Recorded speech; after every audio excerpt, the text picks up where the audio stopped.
Hi everybody, Al Bernstein here with another one of my video blogs. I think it is a fair statement to say that the year 2014 has not been boxing's best year in the last 4 or 5. And it's especially true when we look at the year 2013, which I have said was the best year boxing had in its 25 previous years.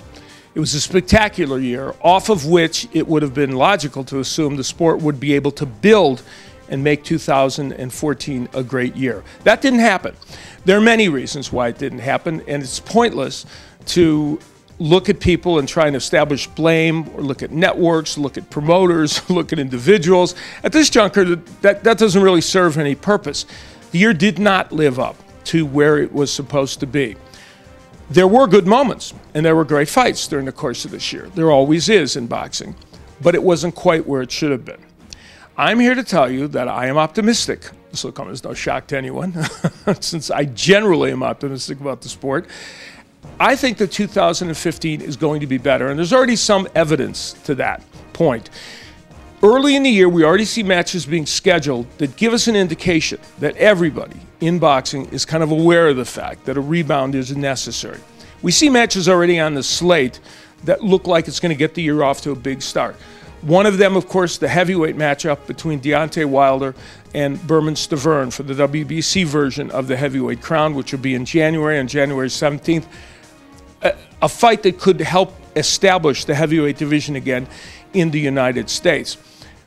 We already have in January the third fight between Mike Alvarado and Brandon Rios. Now, yes, that fight doesn't quite have the luster of the first two because both those men have had losses.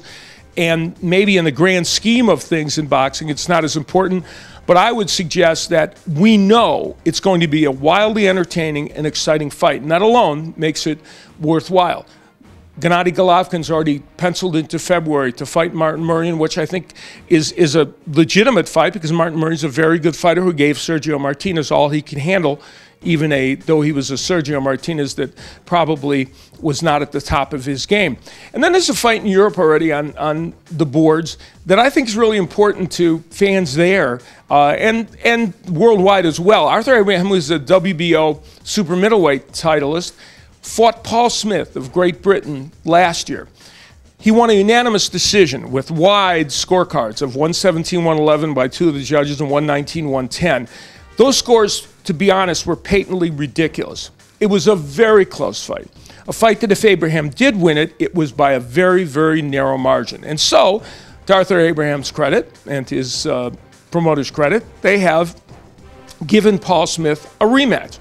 And I think it's going to be a great fight. And I love the idea of it because it demonstrates it right at the beginning of this year, for this coming year for boxing. We see a rematch that should happen, happening in the sport. There are a number of other fights, presumably on the boards. They're negotiating for Danny Garcia and Lamont Peterson, negotiating for Canelo taking on Cotto in what should be a very exciting and big matchup. And there are a number of other fights that are clearly likely to happen during the course of the coming year. And just the ones that are on the board, to me, gives me an indication that 2015 will be better than 2014. I am an eternal optimist, it's true, and sometimes that'll get you in trouble in the sport of boxing where being an optimist can be a problem. But I do think the coming year is going to be an improvement, and we will, if not get back to where 2013 was, we'll certainly head in that direction.